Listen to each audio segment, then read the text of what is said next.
The next stop in our journey through prototyping packages for Unity is the one that adds some more advanced features to the default terrain editor.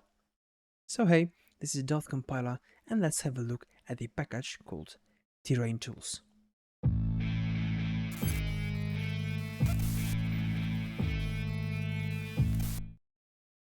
So first of all, we'll have to install the package. For that we go to Window, Package Manager, and here switch Packages from In Project to Unity Registry. In the search bar you can find Terrain Tools, as you can see they are here, and click Install.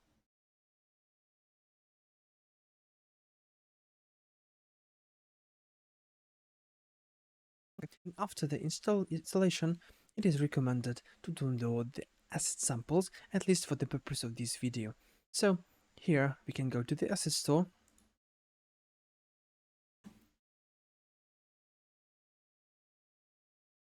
and here will be the possibility to add to the assets. I have already done that. I'm just not logging for now. So add it to your assets, and then it should be available here in my assets registry. Okay, so you go to my assets, and here as you can see there is terrain sample assets pack. So I import that also.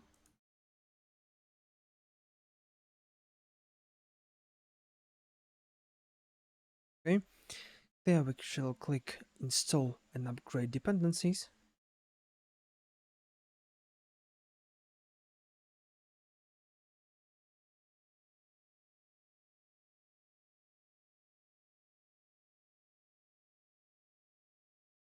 And here, of course, import everything that is in this package. For your own purposes, of course, you may untick something to omit the import of that, but for now, let's stick to everything that is in this package. So I click import, and the terrain sample package has appeared here in our assets folder. So for now, we can close the package manager and go straight to observing its functionalities. In previous videos, we have created a prototype of a castle using ProBuilder and Polybrush. So today, let's position our castle on some terrain with some exemplary, let's say, mountains, a river, and probably a lake. So of course, you can create a terrain by default in Unity, right-clicking in hierarchy, going 3D object and terrain, and there it is. Yeah, the object of terrain, a huge one with the possibilities of editing it. But now, as we have imported this package, Terrain Tools, there is another way to insert that, in which we'll have a little bit more configuration and a little bit more of possibility to edit the created object. So to do that, we'll go to Window. Down below we have Terrain, it can appear somewhere higher. Terrain, and we have Terrain Toolbox. I will dock it here in the inspector, and as we can see, we have possibility to create new terrain, define its width, length, yeah, 500 is probably enough, maximum height of the terrains in meters, so 600 in height is probably also enough. Start position, you can configure that, and actually pretty much important. By default it will be 0, 0, 0. We will see why you should change the start position of the object, and of course the tiling of x-axis and z-axis. Tiling means how many objects of terrain will appear in one square that we have, okay? And a group ID, we will talk about it a bit later. So for now, with such configurations, I can create an object, and you will see that now its terrain is not that big as it was before, and it starts exactly where it says, at 0, 0 position, okay? I can delete that. As you can see, it was created a terrain group, and inside the terrain group it's a terrain. So I can delete this terrain group and try once again. For example, if I increase these z-axis tiles, it will create me two terrains, yeah, on z-axis and one division on x-axis. Yeah, so in case you want to have more objects of terrain to hide them, for example, at some points, okay, you can do that by switching these tiles by changing the number of these tiles. For now, let's go back to using one of them. Okay. And why I told you that start position is really important to change at least at Y axis, because for now, if I create it like that, of course I can still change the position of it manually. For example, for our castle to be in the middle. But the point is that in case you want to sculpt something below the ground level, it is impossible to do that. The only way to, let's say, create some kind of volleys that are below the sea level, let's say that like that, the only way to do that is to move our terrain group down and then just sculpt the mesh upwards. Okay? Which is, of course, you can do that manually, but terrain tool provides us the possibility to switch the start position so that every object, every new terrain that we want, be created in exactly these configurations that we have here. So okay, I will do that like minus 250, because on X and Z I want our castle to be in the middle, and on Y I'll put it probably like minus 50. Okay, create, and it has created our terrain in the middle and placed it below the castle, like at minus 50 units. Alright, so now we can go back to our terrain object. If I select it, not the group object, the terrain itself, we can see it outline. If I go to inspector, we will see a set of tools available for us to use. Yeah, like creating neighboring terrains, painting terrain, painting trees, painting details, and we have here terrain settings. So if we would like to change something over here or find any information about the grouping ID, about some optimization things like levels of details of the trees, the wind settings, and resolutions of the mesh, because as you may know, the terrain is being recorded by high maps. Yeah, so basically if you want to change the resolution, for example, for it, you can do that in terrain settings over here. So basically, if you may find that terrain width and height is too low, or the resolution is like 1024 is too little, you can increase that, for example, twice, and get much more possibility to change the details of it. Even the most minuscule details would now be visible in the mesh, and of course then, for example, for the build, you can decrease that and then still get a fine result that will save almost everything that you have done. Yeah, so in case you would like to work in more details, you can increase the resolution. In our case, by default, it was a fine value. So let's go further, and as I said, we'll probably like to position our castle on the mesh and not below it. Yeah, so in order to do that, for example, we can go here to paint terrain and select a tool that you would like to use. In our case, as you can see here, we have set height tool. It is here, the third one from the top. So we can use that to set the height of the whole high map of the terrain mesh. So how to do that? For example, here down below in set height controls, we have possibility to change, for example, the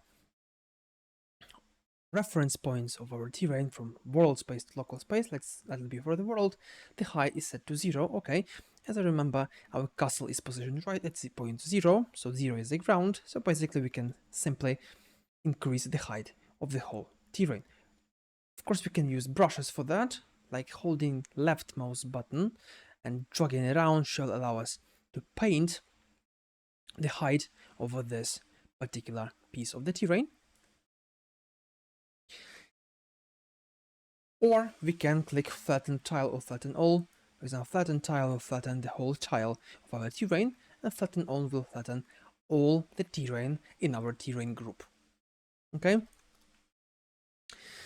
So once again, flattening everything can be done with these buttons, and in case you want to do that manually, it is possible. For example, right now, if I decrease the height in order to, for example, create a little bit of a hill for the castle to stand on, and there we'll have a little bit of slope on the sides, so like I can set it here like -10, for example.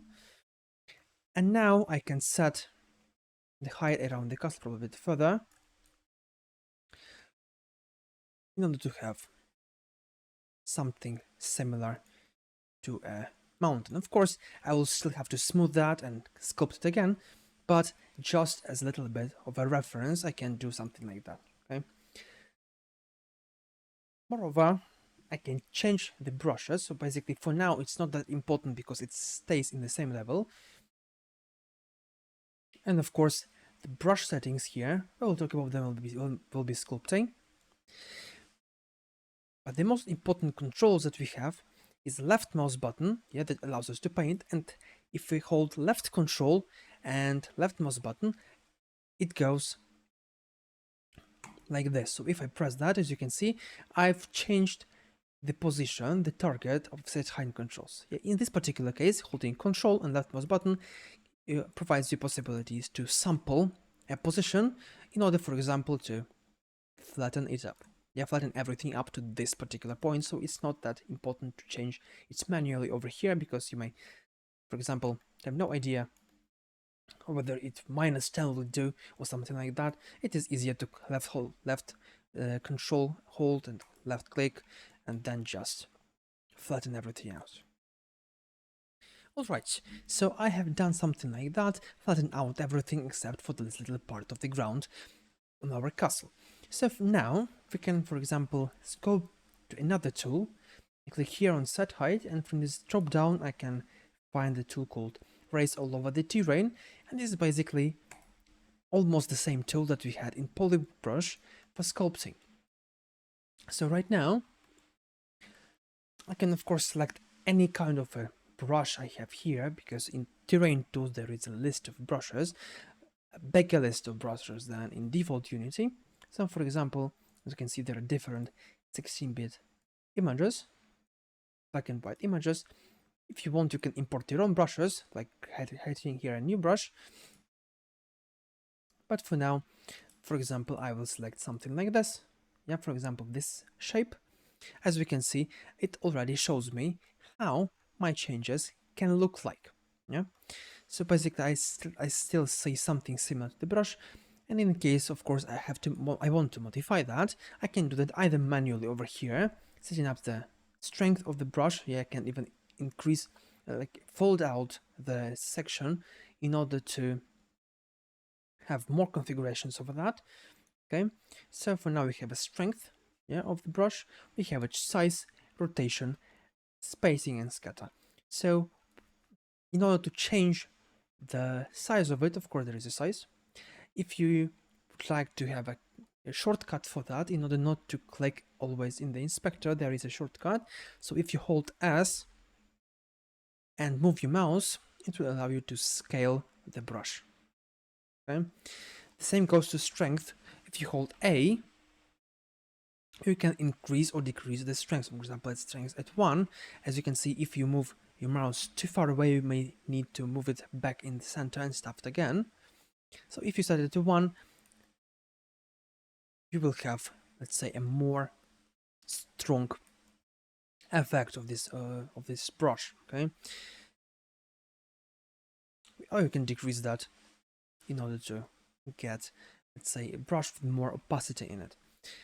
So here, on the contrary to set height, control, as you can see, creates an inversion of the brush. So for example, if I just hold it, it will create me some kind of a mountainous hill, yeah, on the full strength.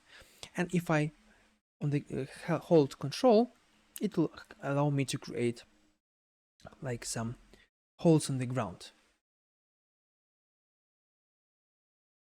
In this particular case, it just like, let's say, stamps everything to our terrain. So probably in most cases you will want to decrease the strength to like half of it, and now something the painted, sculpted piece of the terrain looks a little bit better. Of course, it's still too sharp, so probably we'll have to change the brush here, for this one for example, and it allows us, as you can see, this brush actually really looks like some kind of mountains, especially if we try to position them a little bit more correctly. Yeah? So then we have a rotation, because as you may see now, if I press several of strokes here on the plane, they all look the same.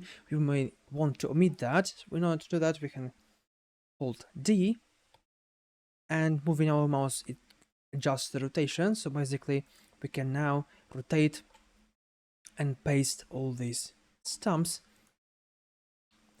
at any time and pretty quickly. Yeah, of course, you can still do that here manually. So now let's play a little bit around and set up a kind of an environment over here. Okay, so for example, somewhere here I would like to create a mountain range, another one here, and probably a river will go somewhere here from on diagonal from one corner to another, and probably here will be a lake. So I will get to you once the thing is done.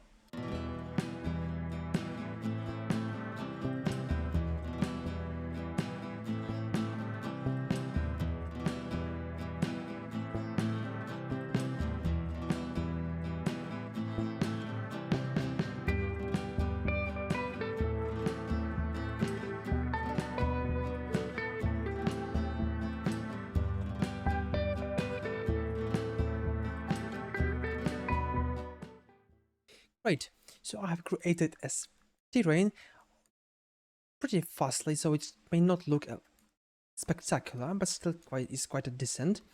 So, and you may have noticed that I had to adjust once again position of this hill where the castle is standing.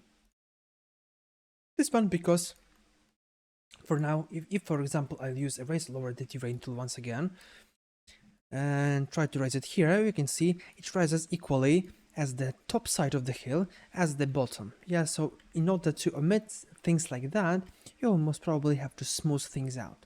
For that, there exists a tool. Here it is, smooth height. If you use that, of course, you have still the same controls over the brush as it was before.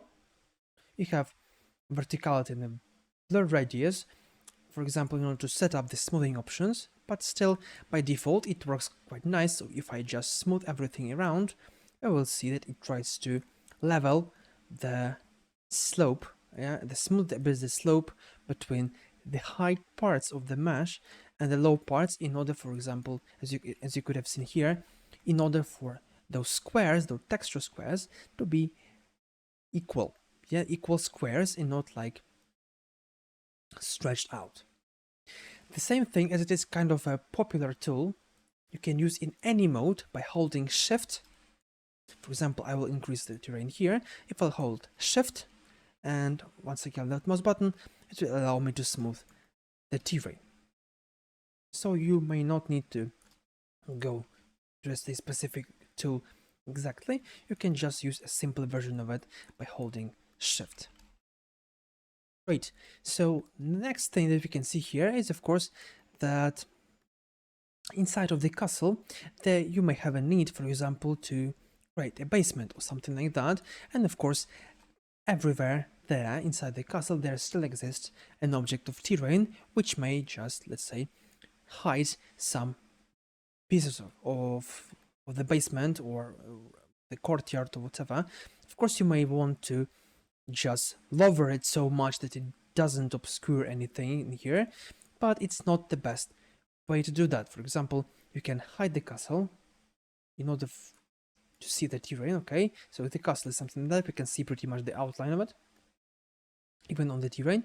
So now I can do something like that. If I go to the terrain, for example, and switch the tool here to paint holes, I can delete some parts of the terrain. And now if I do that, and I get back to my castle, I will be able to simply move inside of the terrain, and nothing will prevent me from doing that. No collision, nothing. Of course, it will still be pretty much useful if we wanted to create, for example, a cave, yeah, inside the mountain, for instance. So in order to do that, of course, I would cut some holes in here, and because it doesn't look really well, I would probably add a few models of rocks around it, and of course model once again everything concerning this cave inside by myself, yeah, either by creating a new terrain, well, this may be not a good approach, but still, or by assembling everything from the modular pieces. Okay, and once again, if you hold here Control and left mouse button click, you will erase this terrain hole. And there is one thing about these holes, you may still see them in the builds of your game, so in order to change that, in order to fix that thing, you have to go to the edit, to the project settings, and change the display of terrain holes inside of the HDRP settings in this case. So basically here we have terrain holes, whether they will be displayed or not inside the build. So you probably have to enable this tick box. Okay, so now, of course, the problem should be fixed. The next thing that we have here is of course a river. Right now it is just hand sculpted, but for example here we have a tool called erosion. That allows us to use hydraulic erosion, thermal and wind erosion.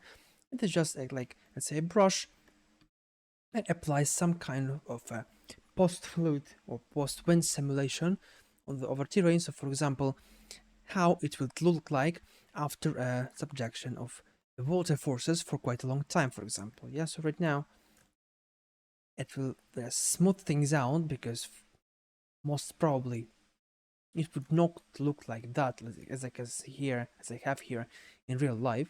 So now it will probably smooth things out because water does that. Here it creates a little bit more believable shape of the river, and of course if we have something like that, we can of course smooth things out, and then as you can see it creates some kind of a random, even though if I create something like this, it will add some random, let's say, holes in here, some random hills, which will add a little bit more interesting details to the mesh.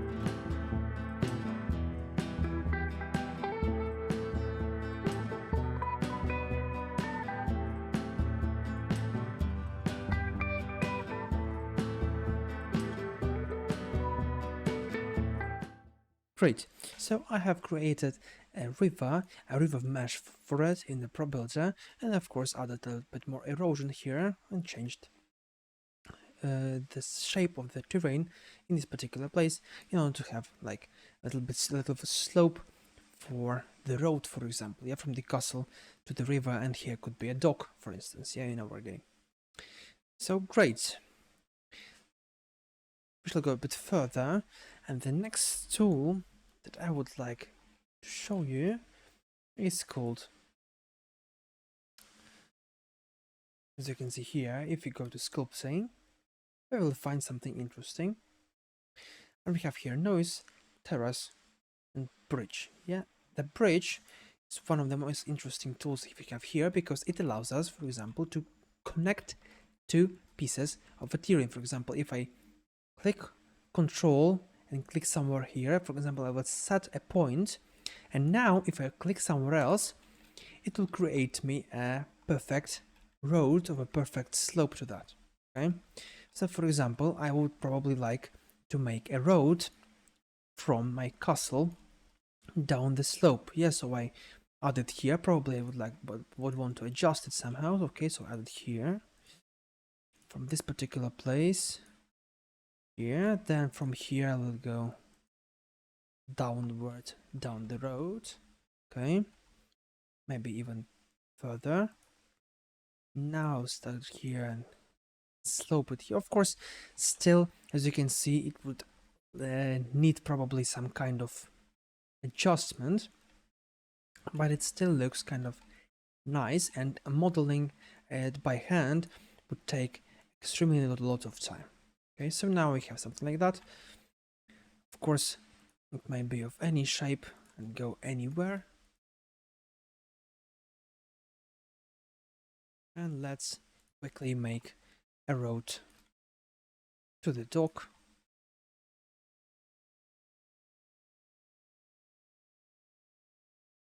Something like that.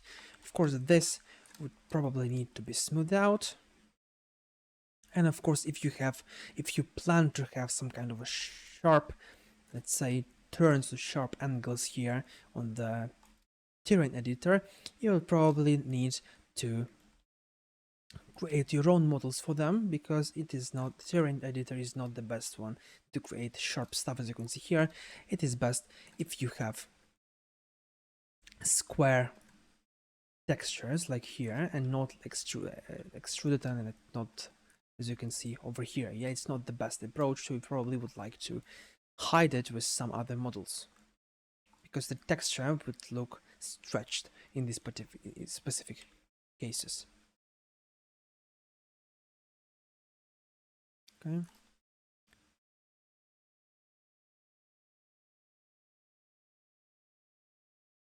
The next interesting tool, as I said, in sculpting is called a T-Race. And of course, for that I would increase the size. And what it does, it creates terraces, right? It just divides the model onto some levels and just makes it look like a more voxel way.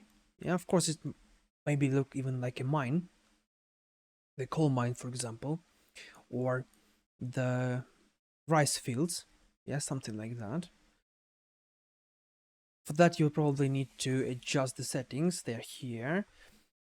Terrace count may increase that, for decrease that, for example, and here we will see that now we have less of them. Probably not the best case in this particular scenario. So 100. Well, it creates some interesting variation to the terrain. So of course, if you want to have something like that, there is a possibility to do so via the sculpting and terrace tool. Alright, so the next tool that we have is also in sculpting, and probably the last one. It's called noise. Yeah. If you select that, it will allow you to add a bit more randomness to the scene. So for example, here down below you have a noise height tool settings, and you have a noise field. So the same thing as you will see here will be transferred directly to your model. For example, I will specifically turn on the constant brush. So if I'll use something like this, you may see this thing looks kind of similar to the one that we have here. So basically this texture gets transferred here. So for that reason, if I, for example, scroll my mouse wheel in here, I will change the, let's say, the scale of it. So now, as you can see, it actually changes the scale.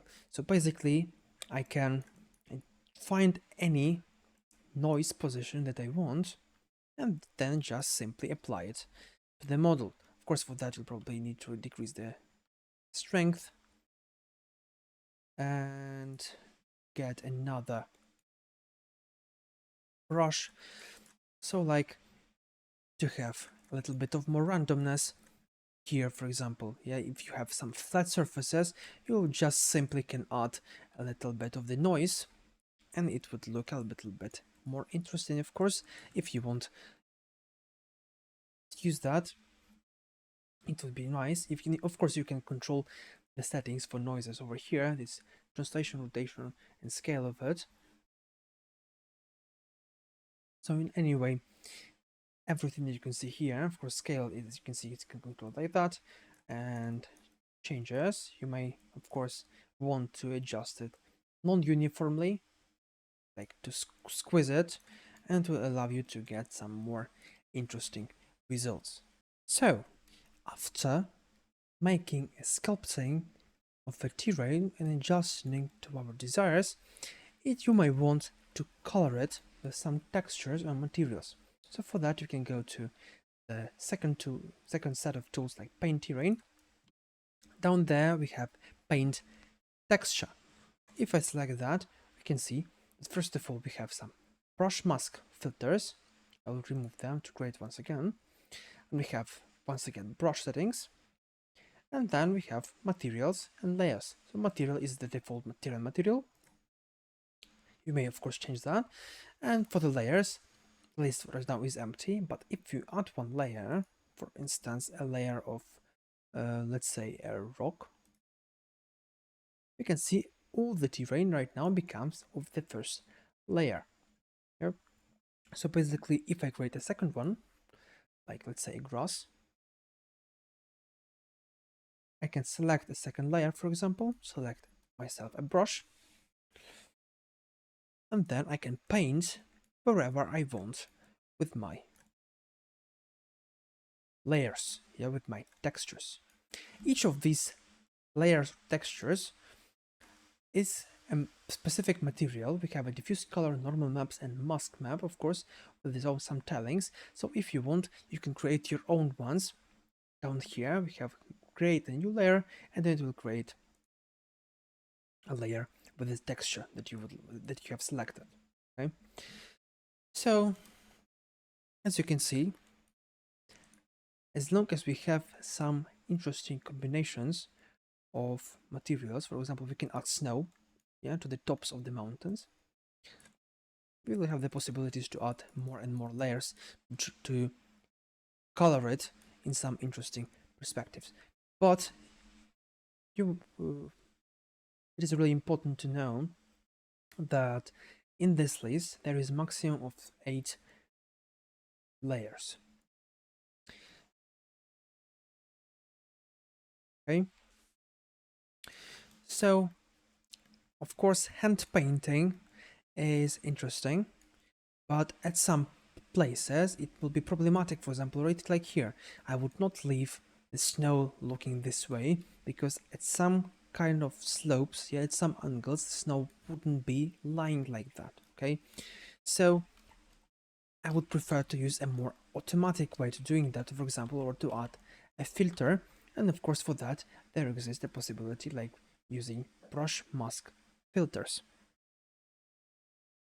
Here, for example, for this specific option, for this specific case, I can add a filter called slope, and it will allow me to filter things by slope. As you can see, right now we have new things appearing here with those yellow spots. Yeah, so basically I can try and paint right now only the grass, only there where it could have been, of course determined on this slope mask filter.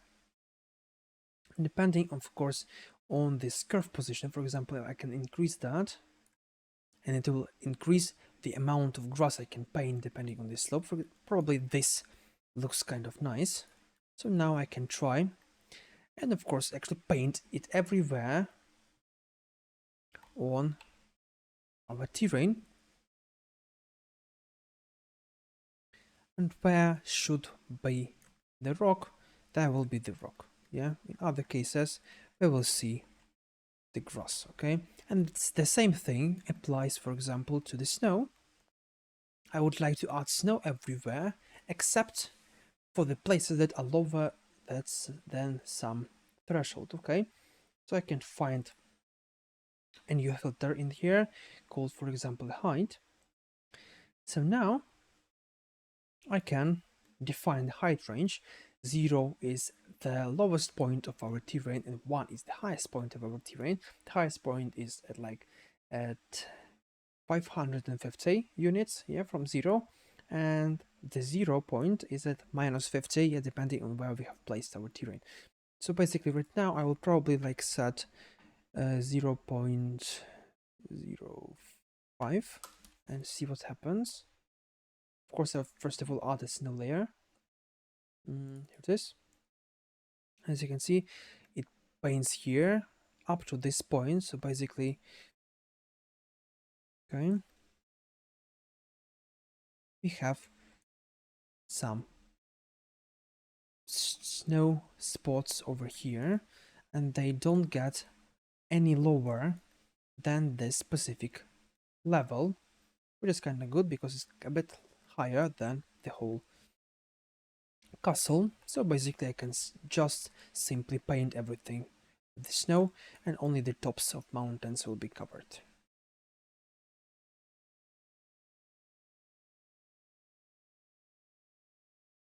Okay, and that looks pretty interesting, pretty nice. Of course, apart from the snow, or just the difference between stone and grass wouldn't be like that, there would probably still be parts of, let's say, dirt, or any other material that we can have here. So basically, just by adjusting the slope options and high options, of course, in combination of them, you can just paint some things over the mesh, actually. Right?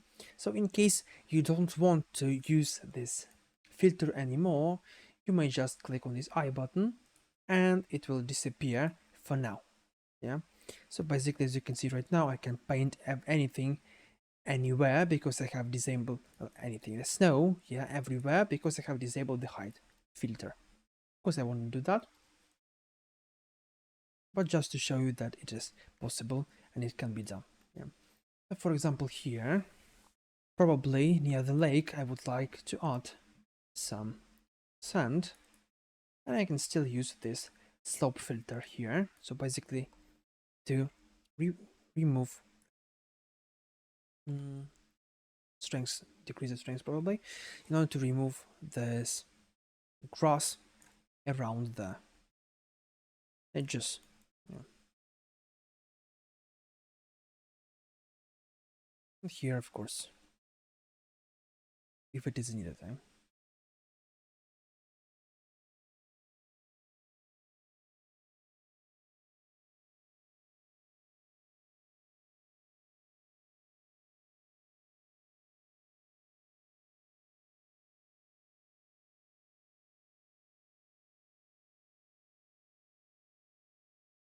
And of course, now it's time to paint the road, so I'll get back to you when I finish doing that.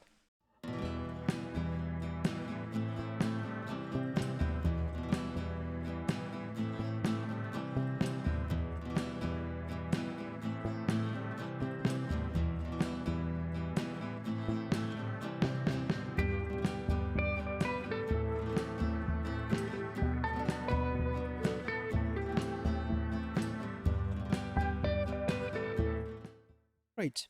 So with other colors, it looks a bit more interesting, a bit more decent, but the problem is, as you can see, with tiling of these textures. So basically, if we would use like more advanced, let's say more prepared textures for this, that have no such so visible tiles, it would be much better in this case. But still, from a perspective of a player, increasing tiling just a little bit would do the case. Yeah, but still, most probably for your own games, you'll use your own materials and not the default ones provided by Unity. So, the last but not least thing that we'll have a look at today is the tool for painting trees and painting details about and other objects. So there are two tools here, paint trees and paint details. As you can see, paint trees has a little bit more primitive configurations, apart from, for example, paint details, which has the same thing as it was before for painting, for sculpting. Yeah, the same brush configurations, for example, with mask filters, etc. And with paint trees, we have like brush size, the tree density, the tree height, and probably some kind of other random stuff. So This is why for paint trees, it is recommended to use only trees. Yeah, only some big objects that we can just randomly scatter through the map, and it's not that actually important. And the exact position is not that really important, okay? For example, here, you can see that there are no trees defined for now. We can add a new tree. So I click on Edit Trees, Add Tree, and I have to find a game object with the tree. So in this particular asset pack that I've downloaded from the asset store, this Unity Terrain Tools asset pack, there are no trees in here. So I will use bushes. The first bush here, and for example the second bush also. Okay, and we have two different bushes. Okay, so now if I, for example, decrease the density to 10, you can see that now I have the possibility to paint several bushes here and another bushes over here. Yeah. Thing is that if I, for example, want to erase them, I have to hold Control, and I can erase exactly the ones that I have selected right now. Okay, and of course, as you can see, each of them still have the same tree density. Yeah, the density in this particular case means the same thing as strength in the previous video, in the previous toolbox. Yeah, the strength of the brush. Here it is the tree density. So basically, it defines how many trees can fit inside of a unit. Yeah, for example, here is 34. Okay. Next thing we have are tree heights, the random tree height scaling. Yeah, so basically in this particular case, because these models are not really well configured for the terrain tool for now, previously they were, for now they're not entirely like that. So basically we can't have anything to change that, and it says that, for example, because there is no load, we can't have random rotation. Yeah, so we have kind of some limitations because of that. So in case you have another models, like for example the Book of the Dead asset pack, as it also is available on the Unity asset store, you can have a bit more variety with this tool. Yeah, for now, just placement of the objects around the map. Why it is good? That, for example, if you just add a set of trees that you want to have on your map, you can click Place Mass Trees, just set the number of the trees you want to place, for example 10,000, and if I hit place, we will see that they have been scattered all over the map, and we have 10,000 trees all over the map everywhere.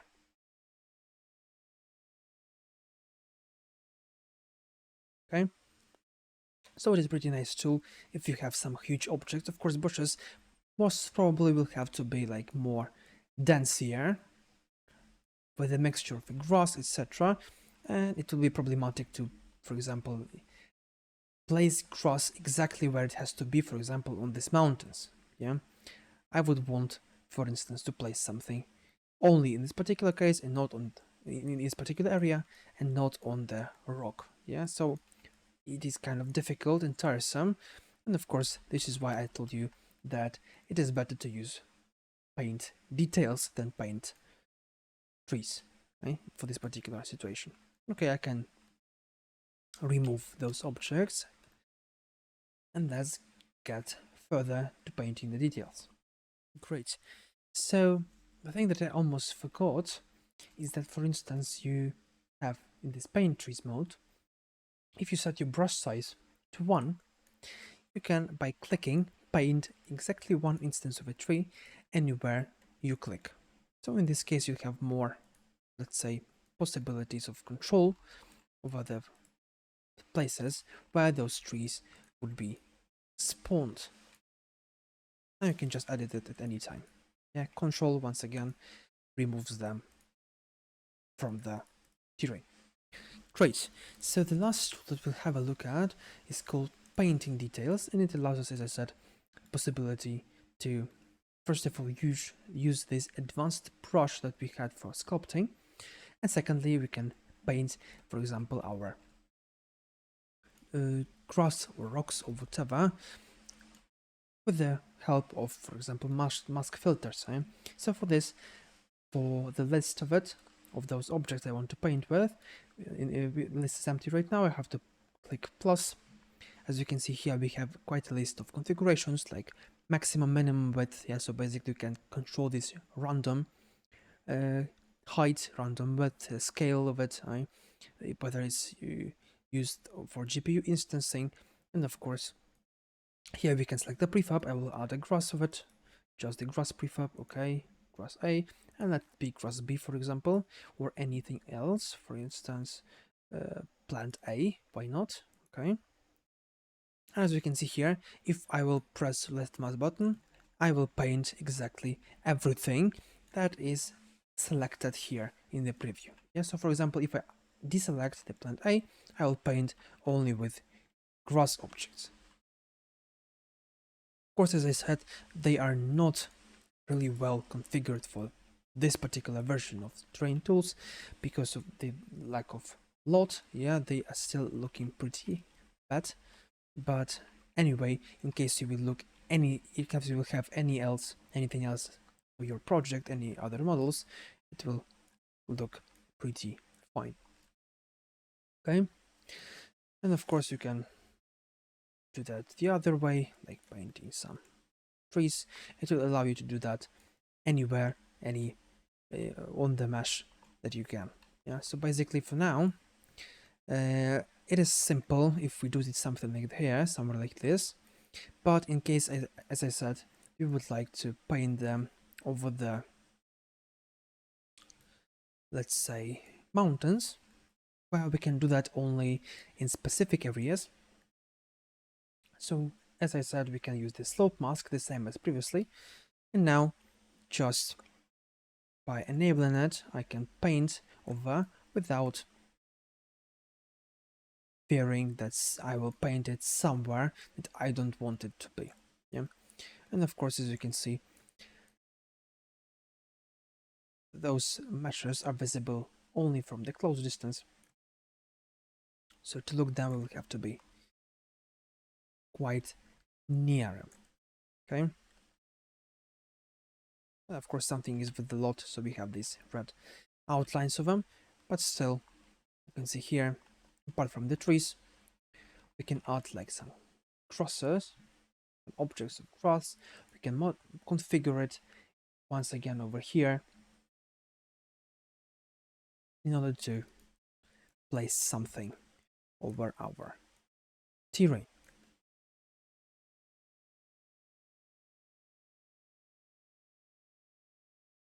Of course, it looks a little bit different from the polybrush because polybrush created objects, instances of objects on our scene, and just stored them underneath the main object. Yeah? In this particular case, it uses instancing and stores only those points where the object has to be placed. So basically, no object of the grass is really right now available, visible on this scene. Yeah, we can see them, but in the hierarchy, there are not. So basically, as long as the terrain object exists right now, these grass objects will also be visible over here.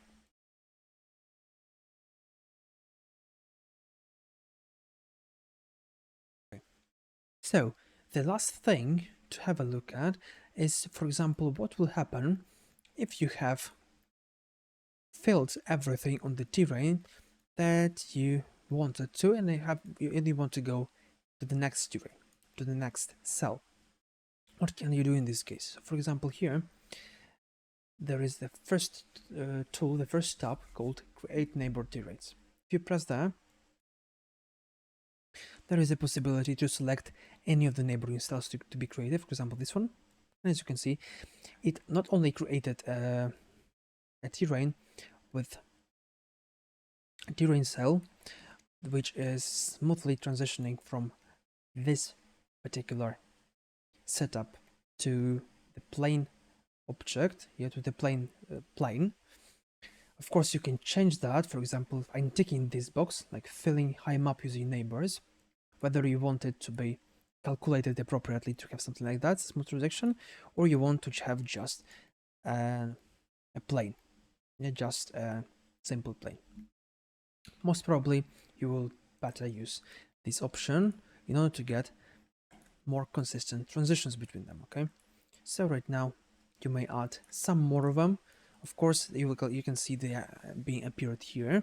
So basically, if you check their settings, they have the same group ID. The group ID is 0 here, 0 everywhere. As long as they have the same group ID, you can even, it's better probably to place them here underneath the group 0. As long as they have the same group ID and the same resolution, you can do the following thing. For example, if you go to raising, lowering terrain, for instance, you may sculpt several of them together at the same time. Of course, as I said, as long as you have the same group ID on them and as long as they have the same resolution. So now you can just simply stamp several terrain brushes. This is actually a pretty nice tool, the one that I omitted on purpose to show you right now. For example, having any brush available, you can just create already defined shapes, for example, like mountains. Like here, for instance, we have a brush which is already visible like a mountain. If I click there, it is looking pretty fine. Yeah, of course, I just have to rotate it and then just click it several times and we will have mountain range, even without sculpting. So as long as you have anything to just stamp here, it would be pretty fine. Okay, so once again, as I said, you can model your terrain on several of them, of several terrain objects at the same time. And of course, the textures that you are using are being transitioned from one of them to another. So basically right now we have the rock layer, the first one, and again I can use, for example, the grass. Okay, another grass. I've picked the second one, okay, and the snow. And once again, using everything, it is just a matter of a few clicks to paint it properly. I turn up the height, okay, and we have the grass. Probably the constant would be better. And we have a grass here, yeah, and everywhere else. Just a matter of clicks. If you set up everything correctly, as I said, it's just a matter of a few clicks to configure the whole terrain for yourself. Okay? And of course, turning on the high map, and now painting snow only on the tops of the mountains once again. A pretty fast and efficient way. Of course, it may take a while to get accustomed to this tool before you will feel comfortable using that, but still, if you have done with that, if you do feel yourself comfortable, that is pretty easy tool to configure and then quickly set up any environment that you would want. Okay, and it can not only be used for prototyping. For example, you can still be using that tool for the build of the game because it's actually intended to be used there. But anyway, it is so quick to use that for prototyping there is no problem with doing that. So great. This is pretty much it concerning this tool. Thus, if you found this video interesting or any helpful, please give a like, post a comment, and of course subscribe. So thank you for watching and see you in the next video.